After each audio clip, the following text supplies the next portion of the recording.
Episode 21, Surgical Strike. Greetings, I am Wally the Servo Skull and I'll be your narrator for this episode. Eleanor took me in for servicing and they changed out my voice module. I hope you don't mind. Beginning of Cycle 6. The gangs make their final purchases for settlements. The Ash Blessed build a bullet hole and jail in Hope's Fall. The Cage build a drinking hole, bullet hall, and vault. The Nomads build a shrine and a scrap mine. The war with the Genestealer Cult in the Iradium Oceanus has entered a new phase. The rival Corda, Squat, and Nomad gangs have set aside their conflict in order to put an end to the Xenos attacks. With the cult's base of operations identified, each gang will make a targeted strike. The first to strike are the Ash Wastes Nomads, identifying and outlying power relay station. They target the infrastructure in the hopes of softening their target before the main battle can begin. Using an ash storm as cover, they advance into enemy territory. The battle takes place a few kilometers down the coast from the port the cultists have occupied, at a power relay facility the cult seized from the guilds.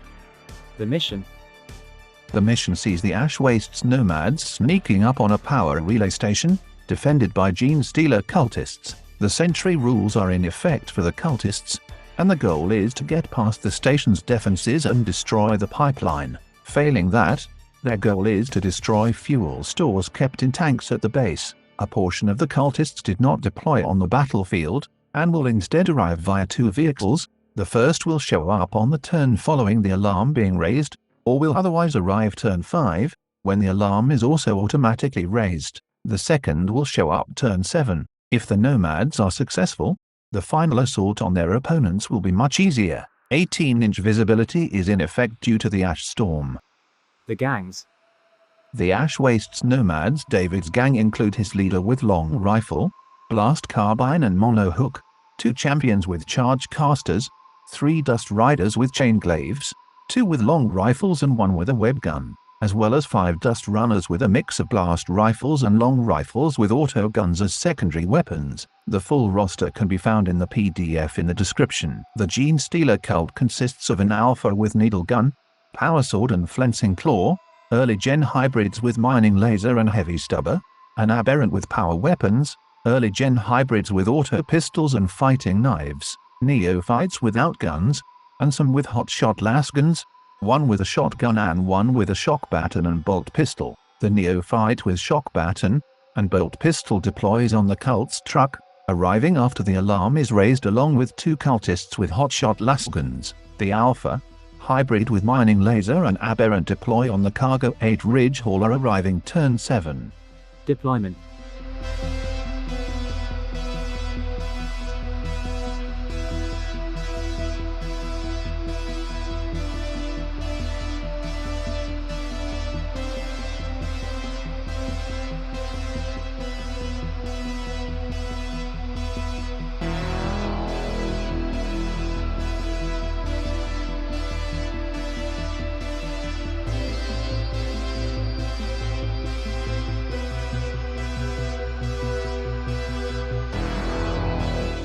Turn 1. Nomads win priority. David group activates and moves fighters up. One of the cultists randomly activates. He moves backward but doesn't go far.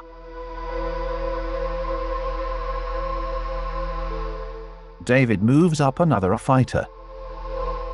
The neophyte with shotgun activates. Like the other cultist, he doesn't go far. Looking out into the wastes, he sees only the shifting ash. David activates one of his dust riders and advances into cover. The acolyte with heavy stubber activates and moves back. The Nomads remain undetected. David moves a fighter up the butte. One of the early gen hybrids activates and moves back. David group activates his leader and some dust runners and they move up. A neophyte with autogun activates. He moves up to the barrier but still fails to see the advancing Nomads. David group activates and moves up 2 more fighters. A hotshot cultist activates. He moves backward. The final Dust Runner activates and moves up. Another early gen hybrid activates. He moves down from the top of the wall. Turn 1 ends.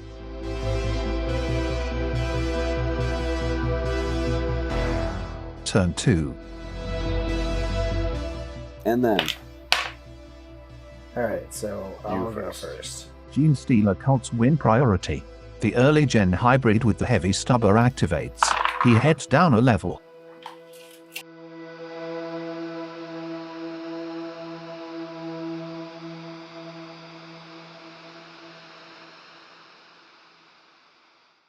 One of the early gen hybrids activates. He moves up to the wall.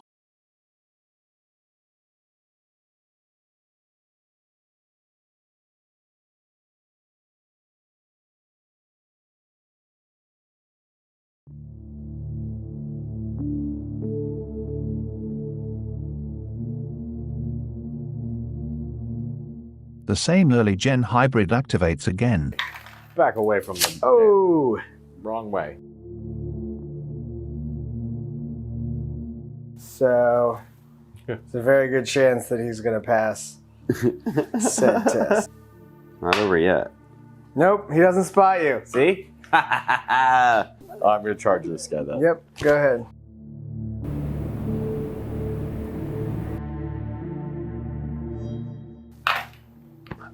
All miss. All miss? Right? It's on a 4-up? Nope, 3. Oh yeah, Weapons because go for there's no bonus. Yep. David. Oh wait, he doesn't get a rebuttal because you're attacking from a distance, so he doesn't actually get to hit back. But he does raise healer. The neophyte on the wall activates and targets the Nomad Dust Runner. Oh wait, he missed. The Dust Runner fires his long rifle at the cultist. So it hits, so you wound on a 4-up. Or 3-up. It does not wound, but he is pinned. Womp womp. David also activates his champion who moves up. Another neophyte activates and moves up a storage tank. David activates a Dust Rider and charges. I'll take it. So 3 hits. Alright, so you caused 3 wounds. Damn. And he's dead. The early gen hybrid with the heavy stubber returns to the guard tower. He scans for targets in the roiling sandstorm. David activates his last Dust Runner and moves up. A neophyte activates and moves to the wall.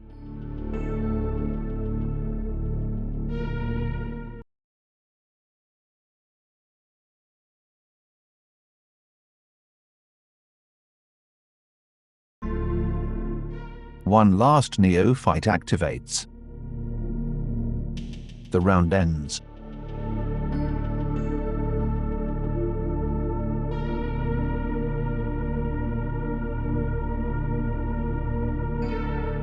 Turn 3. The Genestealer truck arrives on the battlefield. Uh-oh. Nomads win priority. David group activates. A Dust Runner moves up and targets the cultist on the wall.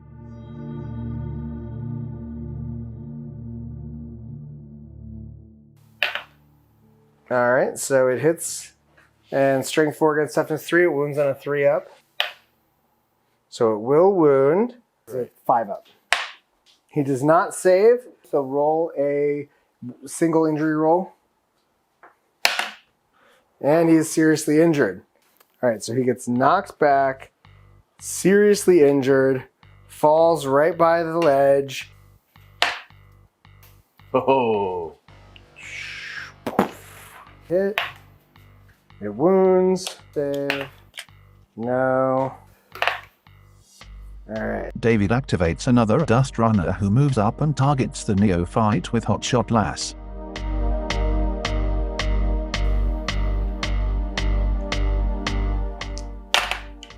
Miss. David's leader activates and moves into the enemy base. The pipeline control panel is close. The truck activates and makes a move and shoot action, targeting a nomad out in the open.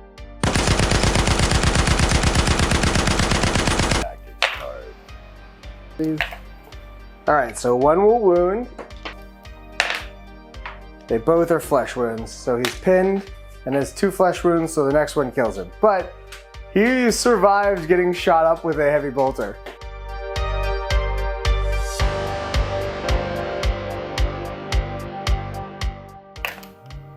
Alright, so it hits. It will wound, and it's damage 3. Alright, so it's a pen to the driver. Penetrating hit to the crew. Driver wounded. The driver suffers a flesh wound, causing the vehicle to reduce both its BS and handling characteristics by 1. In any end phase in which the driver has 1 or more flesh wounds, roll a d6 during step 3. Recover and restart. 1. The driver succumbs to their wounds and passes out. Immediately apply a driver blackout result against this vehicle. Do not roll to see if they recover from it this round. 2 to 3. The driver grits their teeth and carries on driving through the pain. 4 up. The driver is able to patch up their wounds. MO1 flesh wound, and its effects, from the driver. The Dust Runner moves up to the gate. A neophyte with Hotshot Lass moves up. A Dust Rider attacks the neophyte who fell. There we go. Alright, so 1 hits. Alright, so you wound, and now you roll 3 injury dice. Alright, he's dead. The Nomad Champion also activates and moves to target the truck.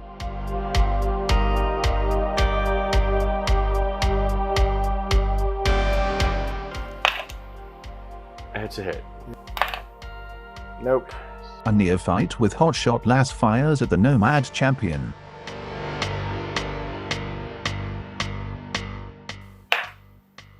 And so it will hit. Strength 4 against toughness 3. Yep. It will not wound, but he is pinned.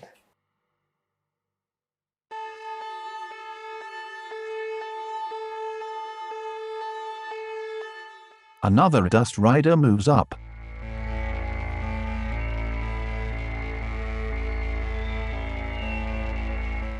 A neophyte with shotgun moves to target the Dust Rider with an executioner round.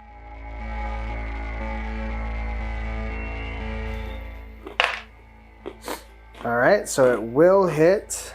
Yep. So it will wound. Push that out, so. Alright, so he's seriously injured and takes a flesh wound.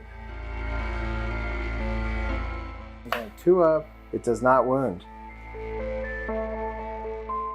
David moves a Dust Runner up and targets a neophyte. So it misses. The neophyte fires back. He misses. David activates his Dust Rider and opens the gate.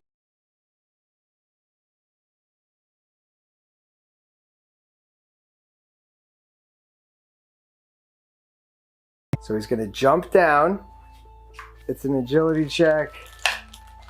And he passes the agility check. And his charge distance is 3. So that's enough to make it.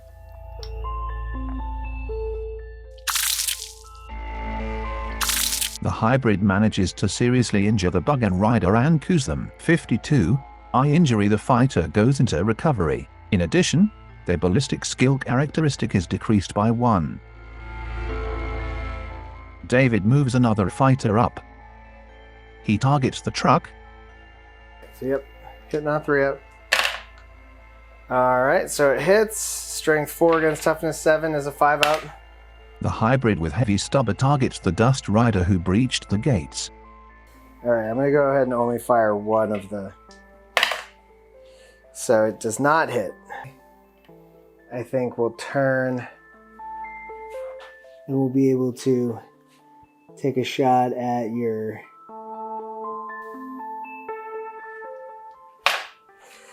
Misses and ammo check.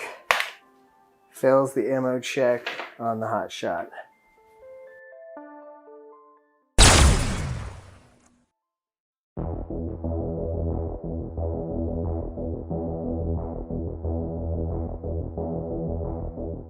The cultist truck recovers from its flesh wound. The seriously injured cultist does not recover.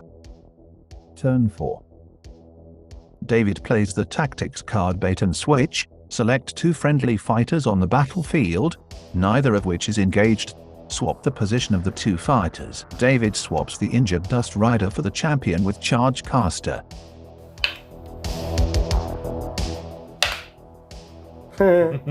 My turn to go first. Genestealer Cults win priority. An acolyte moves and targets the newly arrived champion. He will miss. David's leader advances to the pipeline controls. David also activates the champion who targets the acolyte. And you miss. It's certainly very aware that the guy that he thought was a bug is now a guy with a missile launcher, and so he's going to fire another execution round at him. Is 3 up to hit. Eat a bullet bug, He man. hits. 3 up. Will not wound, but he is pinned. David moves up his Dust Rider. The truck moves up. David moves up a champion to target the truck through a window. So it misses. The hybrid with the bolt pistol targets a Dust Runner. The shot misses. A Dust Runner targets the cultist who took down his friend. Boop. The neophyte on the walkway fires down at the nomad. Really, the Schwanstuck like shot. All right, so it will. Oh wait, he's aiming, but then it's -2, so he will miss. A Dust Runner targets the neophyte on the wall. Oh, so many ones. The hybrid in the tower targets the Dust Rider. And it misses. A Dust Runner moves up. The Laskin cultist attempts to reload his rifle. He needs a 4 up to reload. Oops. Nope. 4 up to reload. No, stays out of ammo. All right. David positions a Dust Runner to target one of the hybrids on the truck.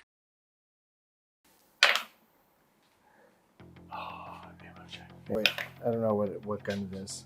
So it goes out of ammo. He's gonna notice the incoming fire, turn, and take a shot back in the other direction. 4 up. He misses. The pinned Dust Runner stands up and fires at the truck. Hitting on a 4 up. Hits. Nope. The neophyte fires back at the Dust Runner on the building. Misses. The turn ends.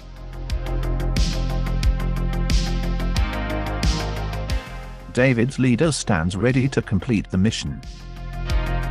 Turn 5. All right, so it's your go. You go first. Nomads win priority. The nomad leader sabotages the pipeline and the nomads take the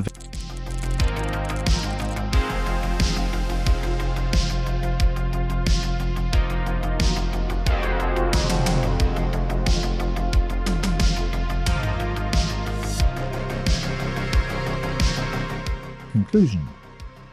Good to be back. Yeah. Been a couple weeks. Took Hiatus. a little bit of time off. Yeah. This was fun getting back into a game. Got to smash some heads. Yeah. I was a little concerned that I didn't have a chance at the beginning, but it worked out. It worked Yeah, out. you guys are tricksy. You managed to get in Yeah. without even kind of getting the attention of the guards. They were so busy dealing with your kind of distraction units. It's nice when a plan comes together. It is. But this was good. I'd like to see this layout a couple more times.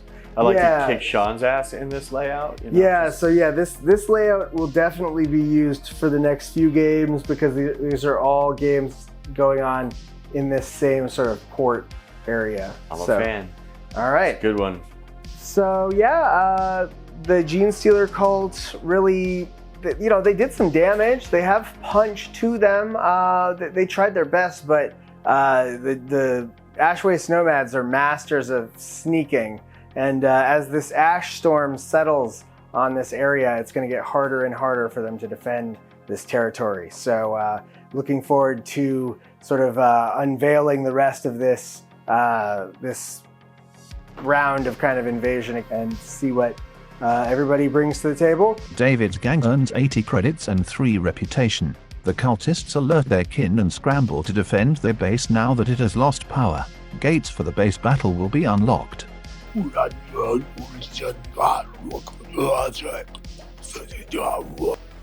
lord, the port is threatened. We must scramble resources to protect it. Bring the road warriors in. I shall prepare my raiments. If battle comes, we shall persevere. Thanks as always to Carl Casey at White Bat Audio for the show's music. And of course, thank you to my patrons. You guys make everything that I do here possible. And if you too would like to help support the show for as little as $2 a month, you can hop on over to patreon.com/domerunners. Don't forget to check out the podcast, domerunners.buzzsprout.com, or check your favorite podcast directory. And finally, of course, everybody stay safe, and don't forget to change your paint water.